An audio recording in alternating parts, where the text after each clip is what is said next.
அனைவருக்கும் காலை வணக்கங்கள். தமிழுக்கும் அமுதென்று பெயர். நாணயங்கள் சேகரிப்பாளர்களுக்கு ஒரு நாணயமான பதிவு. ஒரு சின்ன குட்டி பதிவு. ஐசிடிஎஸ் 1990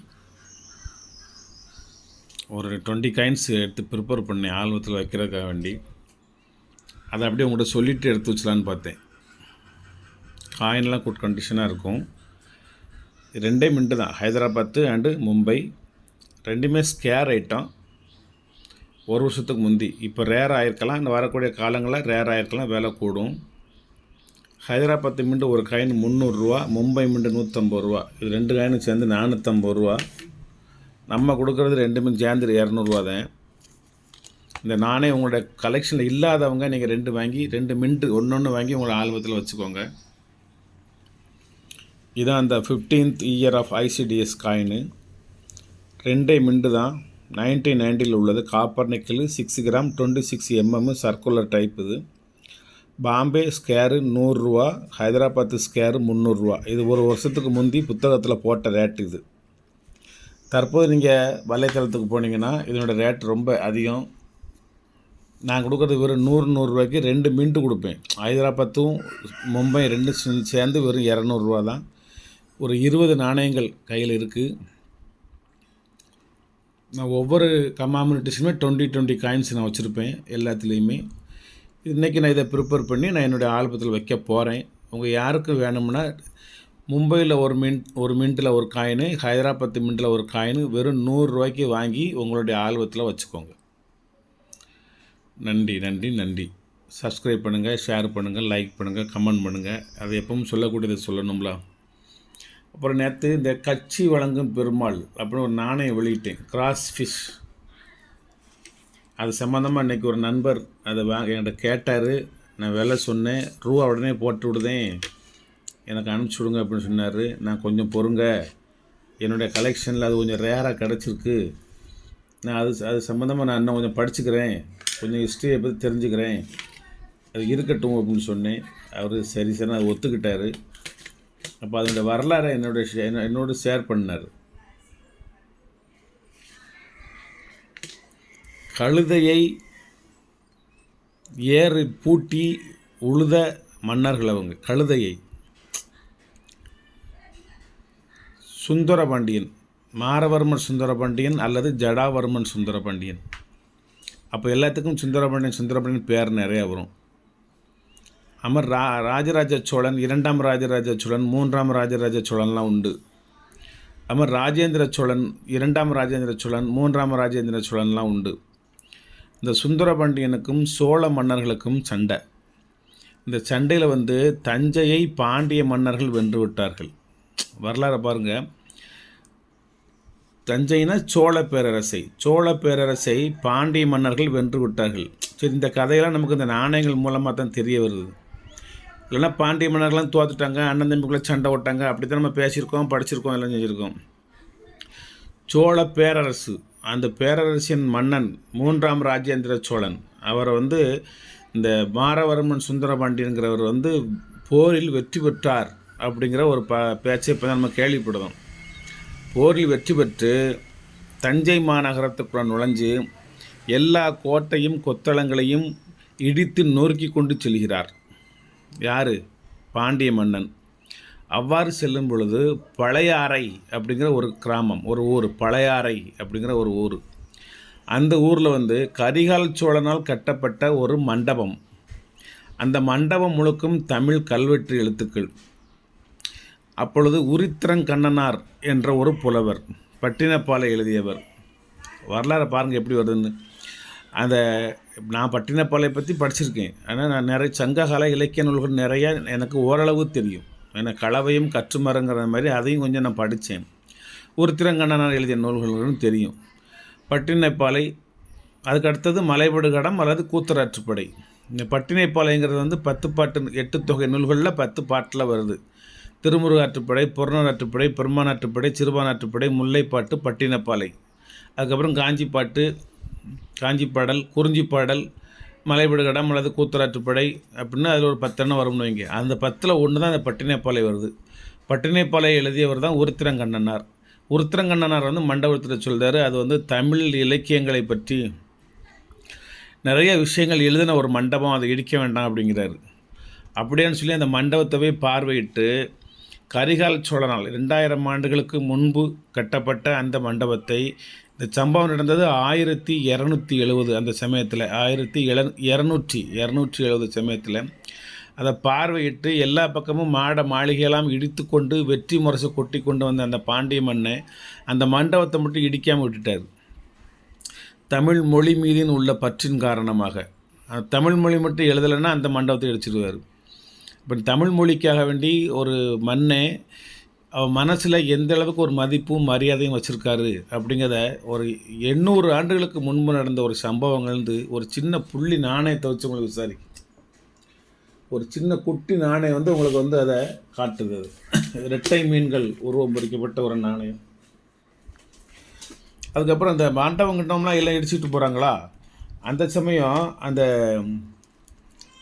அது என்னது ராஜராஜ சோழன் கட்டிய தஞ்சை பிரகதீஸ்வரர் கோயிலுக்குள்ளே போனாரா அப்படின்னு சொல்லி நான் கேட்குறேன். இல்லை போக மாட்டல, போகலைன்னு. ஏன் அப்படின்னு, அவங்க வந்து ஆன்மீகத்திலையும் இறை நம்பிக்கையிலையும் மிகவும் அளப்பரிய பற்று கொண்டவர்கள். ஆகையால் அவங்க வந்து போக மாட்டாங்க அப்படின்னு சொல்லி, இது வந்து இரட்டை மீன். இந்த இடத்துல இது 2 மீன் இருக்கும். இந்த பாருங்கள், 2 மீன் ஆல்பத்தில் வச்சுருக்கோம் பாருங்கள். 2 மீன் நடுவில் அங்குசமும் இருக்கும். சுந்தரமணியன் காயின் தான். என்ன அந்த கோயில் மேலேயும் அந்த ஆன்மீகத்தின் மேலேயும் இறை நம்பிக்கை மேலேயும் அவங்க வந்து ரொம்ப பற்றும் பாசம் கொண்டவங்க. அதனால் அவங்க வந்து அது கோயில்களெல்லாம் இடிக்க மாட்டாங்க. கோயில்கள்லாம் இடிக்கப்பட்டது வந்து முகலாயர் ஆட்சி இல்லை. அதுக்கு முந்தி சேர சோழ பாண்டிய மன்னர்கள் யார் சண்டை போட்டு வெற்றி பெற்றாலும் கோவிலை யாரும் தொடுறதே கிடையாது. அது பெருமாள் கோயிலாக இருந்தாலும் விஷ்ணு கோயிலாக இருந்தாலும் நம்ம சிவன் கோயிலாக இருந்தாலும் எந்த கோயிலாக இருந்தாலும் கோயில்களே வந்து அவங்க தொடுறதே கிடையாது. மற்ற மாட மாளிகைகள் அரண்மனைகள் எல்லாத்தையும் இடித்து தர மட்டும் ஆக்கானே தவிர கோவில்களை அவங்கள எதுவும் தொடுவது கிடையாது. அப்போ தான் இந்த தஞ்சைக்குள்ளே நுழைஞ்சு மாடுகளுக்கு இப்போ நிறைய கிடைக்காத காரணத்தில் கழுதைகளை ஏரில் பூட்டி உழுது விவசாயம் செய்தார்களாம் இந்த பாண்டிய மன்னர்கள், இவரோட படை வீரர்கள். அப்போ தான் அந்த சோழ மன்னன் 3ஆம் ராஜேந்திர சோழன் வந்து அந்த வெற்றி பெற்ற இடங்களை பூரா பாண்டிய மண்ணை ராஜேந்திர சோழனுக்கு மறுபடியும் திருப்பி கொடுத்துட்டான். சரி பரவாயில்ல, இருந்தால் தமிழ் மொழி மீது இவ்வளோ பற்றும் பாசமும் வச்சுருக்கிற, மற்றபடி புலவர்களை பூரா நீ நல்லா பராமரித்து வர, இறை நம்பிக்கையிலும் ஆன்மீகத்திலும் நீ செழித்து வர அப்படின்னு சொல்லிட்டு கைப்பற்றின அனைத்து இடங்களையும் திருப்பி கொடுத்து நீ மீண்டும் இங்கே மன்னனாக இருந்து ஆட்சி புரி, ஆனால் கட்ட வேண்டிய கப்பத்தை சரியான முறையில் கட்டிவிடு என்று சொல்லி திருப்பி கொடுத்துட்டு வந்துட்டாங்க. திருப்பி கொடுத்துட்டு வந்தோடனே அந்த உருத்திரங்கண்ணனார் அந்த குழு இருக்கிறவங்க புலவர்கள் குழு அவர்களெல்லாம் ஒன்று சேர்ந்து இந்த சுந்தரபாண்டியனுக்கு வந்து கட்சி வழங்கும் பெருமாள் அப்படின்னு சொல்லி ஒரு இப்போ வந்து எதிர்கட்சி அந்த கட்சி இந்த கட்சின்னு சொல்லுவாங்களா, கோர்ட்டில் நீதி பரிபாலனம் நடக்கையில் எனது கட்சிக்காரர் எதிர்கட்சிக்காரர் அப்படி வாசிப்பாங்கள்ல, இது மாதிரி அந்த கால தமிழ்லேயே அதாவது இவருங்க ஒரு கட்சி, பாண்டிய மன்னர்கள் ஒரு கட்சி, ராஜேந்திர சோழன் ஒரு கட்சி, இந்த 2 கட்சிகளும் மோதியில் ஒரு கட்சி ஜெயிச்சிருச்சு. ஜெயித்ததுக்கப்புறம் தோற்றவரிடமே அந்த நிலபலங்களை அப்புறம் திருப்பி கொடுக்குது. திருப்பி கொடுத்தோன்னா அவங்க பெரும் புலவர்கள்லாம் ஒன்று சேர்ந்து கட்சி வழங்கும் பெருமாள்னு சொல்லி இந்த மன்னனுக்கு ஒரு பட்டத்தை சூட்டுறாங்க. இது மாதிரி சிதம்பரம் கோயிலில் பொன்வேந்த பெருமாள், அதுவும் பாண்டிய மன்னன் தான். அந்த வரலாறு ஒன்று இருக்குது. இந்த நாணயம் தான் அந்த நாணயம். என்ன Pandya coins 2 fishes cross wise 2.15 grams Tamil. கட்சி அப்படி கிடையாது, கட்சி விளங்கும் பெருமாள். இந்த காமிக்கிறேன் உங்களுக்கு. 2 மீன்கள் வந்து கிராஸில் இருக்கும். ஒரு மீனோட சண்டை ஓடுற மாதிரி கிராஸ் பண்ணுறது, குறுக்க வருது. இந்த வருது வருங்க, தெரியும்னு நினைக்கிறேன். இது ஒரு மீன், இது ஒரு மீன் தான் இருக்கும். இது ஒரு மீன், இது ஒரு மீன், 2 மீன் கிராஸ் பண்ணுவாங்க. இந்த பக்கம் வந்து அந்த தமிழ் மொழியில் கட்சி வழங்கும் பெருமாள் அப்படின்னு எழுதியிருக்கும். அந்த தமிழ்லே எழுதியிருக்கும். இதில் ஒவ்வொரு இடத்த நம்ம பிரித்து தனித்தனியாக பார்க்கணும். ஆனால் எழுதியிருக்கு, நான் பார்த்துட்டேன். அதை உங்களை பார்வைக்கு வைக்கிறேன். இதை தினசரி ஏதேனும் ஒரு வரலாறோடு உங்களை சந்திப்பதற்காக முயற்சி பண்ணிக்கிட்டு இருக்கேன். மற்ற நாணயங்களை பூரா ஓரமாக எடுத்து வச்சுட்டேன்.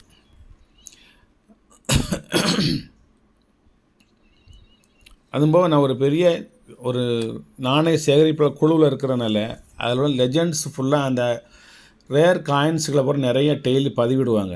அப்படி பதிவிடலை நான் எனக்கு வேணுங்கிற காயினை புக் பண்ணுவேன். ஒன்று தான் புக் பண்ணுவேன். ஏன்னா அது போகுதோ போகலையோ யாரும் வாங்குறாங்களோ வாங்கலையோன்னு சொல்லி அந்த ஒரு காயினு வந்து விற்பனை ஆகட்டாலும் எந்த கலெக்ஷனில் இருக்கும். அது சில நண்பர்கள் வந்து டக்குன்னு ஒரு 3-4 பேர் புக் பண்ணிடுறீங்க. 3-4 பேருமே எனக்கு நண்பர்கள். 3-4 பேருமே தொடர்ந்து என்னுடைய தொடர்பில் இருக்கக்கூடியவங்க. அந்த 3-4 பேருமே எனது அன்பிற்கும் பாசத்திற்கும் நேசத்திற்கும் உரியவர்கள். அப்போ நான் இருக்கிற ஒரு காயினை நான் அவ்வளோ பேருக்கு நான் கொடுக்க முடியாது. ஆனால் யார் ஃபஸ்ட்டு அமௌண்ட் போட்டு விட்றாங்களோ அவங்களுக்கு கொடுத்துருவேன். எப்படின்னா நான் அமௌண்ட்டை கலெக்ட் பண்ணி மறுபடியும் நான் அங்கே அனுப்பணும். அங்கே அனுப்பிச்சு எப்படி குறைஞ்சது நான் 10,000 நான் அனுப்பணும். அனுப்புனா அவ்வளோ காயின் தான் நான் புக் பண்ணுற காயினை பூரா அவங்க எடுத்து வச்சு அவங்க வந்து ஒரு 8,000 9,000 10,000 வந்த சமயம் தான் எனக்கே அவங்க அனுப்புவாங்க. நான் அவங்க ஒரு பெரிய ஒரு லெஜண்ட். அவங்களும் விற்பனையாளர்லாம் கிடையாது. அவங்களுக்கு போக மிச்சம் உள்ளதை ஒரு சொன்னார். அப்போ அவர்கிட்ட இதே காயின் இன்னும் இருக்கான்னு சொல்லி கேட்டேன். இல்லை சார், நான் ஒரு 5-6 வருஷத்துக்கு முந்தி நான் யூகே போயிருந்தேன். அப்போது ஒரு 2-3 நாணயத்தை கொண்டு வந்திருந்தேன். அதில் தான் ஒன்றை போட்டேன் அப்படிங்கிறாரு. முயற்சி பண்ணுறேன் மேலும். அதாவது கிடைக்காத நண்பர்கள் வருத்தப்பட வேண்டாம். நான் ஏற்பாடு பண்ணி எனக்கு இல்லைனாலும் பரவாயில்ல, நண்பர்களுக்கு நான் கொடுத்துட்றேன். நான் ஏற்பாடு பண்ணிட்டேன். நன்றி, வணக்கம். சப்ஸ்கிரைப் பண்ணுங்கள், ஷேர் பண்ணுங்கள், லைக் பண்ணுங்கள், கமெண்ட் பண்ணுங்கள். காலையிலே உங்களுக்கு கட்சி விளங்கும் பெருமாள், பொன்வேந்த பெருமாள், ராஜராஜ சோழன் வகையரா, ராஜேந்திர சோழன் வகையரா, கரிகால் சோழன், பழையறைங்கிற ஊர், அந்த மண்டபம், தமிழ் எழுத்துக்கள், கழுதையை பூட்டி ஏர் பூட்டி உழுத காலங்கள், அது பற்றி பாண்டிய மன்னர்களை பற்றி உங்களுக்கு சின்ன ஒரு நினைவூட்டல். இன்றைக்கி காலையிலே அந்த நண்பரும் என்னுடைய தொலைபேசியில் தொடர்பு கொண்டு நிறைய பேசிக்கிட்டு இருந்தார். அவர் ஒரு லெஜெண்டு, சென்னையில் இருக்கிறாரு. அவர் ஒரு பழங்கால நாணயங்களை பற்றி ஆராய்ச்சி பண்ணுறாரு. இந்த நாணயத்தை கேட்டார். நான் உங்களுக்கு கூட ரெடி பண்ணி தாரேன், இல்லைனா இது கொஞ்சம் காலம் என்கிட்ட இருக்கட்டும், நான் இது சம்மந்தமாக இன்னும் நிறையா நான் படிச்சுட்டு நான் தாரேன் அப்படின்னு சொல்லி வச்சுருக்கேன். இது விற்பனை ஆயிடுச்சு, ஆனால் நான் வச்சுருக்கேன்.